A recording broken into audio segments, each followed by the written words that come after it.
Andy Eigenman at Filmar Alipayo, isang pamilya na nagkaisa, mas malakas kaysa kailanman.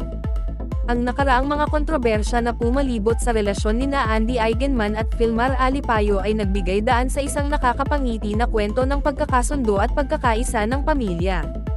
Ang mag-asawa, na kilala sa kanilang pagmamahal sa pakikipagsapalaran at masiglang buhay pamilya sa Siargao, ay hinarap ang isang mahirap na panahon noong unang bahagi ng February 2025. Pero ang kanilang matibay na pangako sa kanilang mga anak at ang kanilang pagkakaisa bilang pamilya ang nagwagi sa huli. Ang pampublikong pagkakasundo ng mag-asawa ay nagsimula sa isang serye ng mga nakakapangiti na larawan na ibinahagi ni Andy sa kanyang social media platforms. Noong February 13, kinatuwaan niya ang kanyang mga taga-subaybay sa pamamagitan ng pagbabahagi ng mga larawan kasama ang kanyang mga lolo't lola sa ama, sina Rosemary Hill at Eddie Mesa, na nagbakasyon sa Siargao para bisitahin ang kanilang pamilya. Kasama rin sa mga larawan ang kanyang kapatid sa ama, si Stevie Eigenman, at ang kanyang panganay na anak na babae, si Ellie Ejercito. Ito ay nagpapakita ng pagkakaisa sa iba't ibang sangay ng kanilang pamilya. Ipinahayag ni Andy sa caption ng post, "Not to overshare, but I was ecstatic that my grandparents finally got to come visit Siargao all the way from the States, after 7 years of me living here. With my sisi and my city girl Ellie Ejercito, no less." Ang post ay naglalabas ng isang pakiramdam ng kasiyahan at pagiging magkakasama ng pamilya, isang malakas na mensahe matapos ang kamakailang kaguluhan sa kanilang relasyon.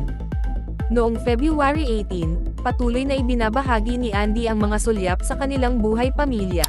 Sa pagkakataong ito ay may isang serye ng mga larawan na kasama niya, si Filmar, at ang kanilang mga anak, sina Lilo at Koa, habang nagkakasama silang nagtatamasa ng kanilang oras sa Siargao.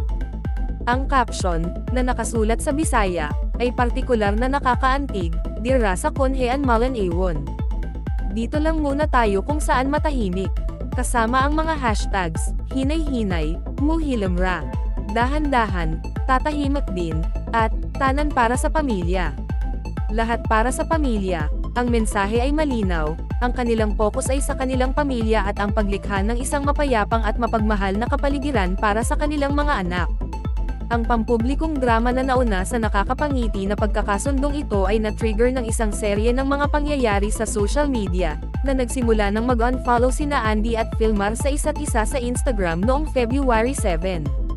Kasunod nito, nag-post si Andy ng isang larawan nina Filmar at Swedish marine photographer na si Pernilla Schuh kasama ang caption na 224, isang code na naiintindihan bilang "Today, Tomorrow, Forever".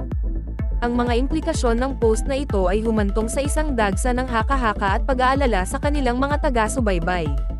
Pagkatapos ng isang maikling paghihiwalay, nagkasundo sina Andy at Filmar noong February 10, kasunod ng isang pribadong pag-uusap.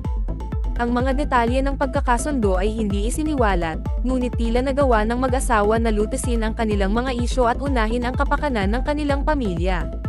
Ang pampublikong pagpapakita ng pagkakasundo na ito ay nagpapakita ng kapangyarihan ng pamilya, na nagpapakita ng kakayahan na itabi ang mga pagkakaiba at unahin ang kapakanan ng mga mahal sa buhay.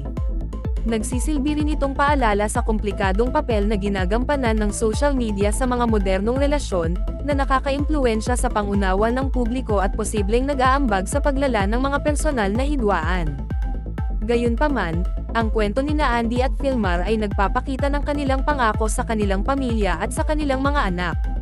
Ang kanilang pagkakasundo, kahit na nagaganap sa paningin ng publiko, ay nagsasabi ng marami tungkol sa kanilang lakas bilang mag-asawa at sa kanilang dedikasyon sa paglikha ng isang masaya at matatag na buhay pamilya para sa kanilang mga anak.